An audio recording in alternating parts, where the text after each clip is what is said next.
আজ শনিবার 10 মে 2025 তারিখে উপদেষ্টা পরিষদের এক বিশেষ সভা অনুষ্ঠিত হয়।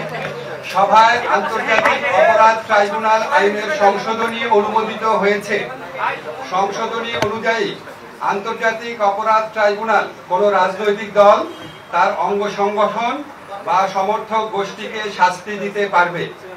উপদেষ্টা পরিষদের বৈঠকে আন্তর্জাতিক অপরাধ ট্রাইব্যুনালে বাংলাদেশের আওয়ামী লীগ ও তার নেতাদের বিচার কার্য সম্পন্ন না হওয়া পর্যন্ত দেশের নিরাপত্তা ও সার্বভৌমত্ব রক্ষা, জুলাই আন্দোলনের নেতাকর্মীদের নিরাপত্তা এবং আন্তর্জাতিক অপরাধ ট্রাইব্যুনালের বাদী ও সাক্ষীদের সুরক্ষার জন্য সন্ত্রাস বিরোধী আইনের অধীনে সাইবার স্পেস সহ আওয়ামী লীগের যাবতীয় কার্যক্রম নিষিদ্ধ করার সিদ্ধান্ত গ্রহণ করা হয়েছে। এ বিষয়ে প্রয়োজনীয় পরিপত্র পরবর্তী কর্মদিবসে জারি করা হবে। এর পাশাপাশি আজকের উপদেষ্টা পরিষদের বৈঠকে জুলাই ঘোষণাপত্র আগামী 30 কার্যদিবসের মধ্যে চূড়ান্ত করে প্রকাশ করার সিদ্ধান্ত গৃহীত হয়েছে। ধন্যবাদ।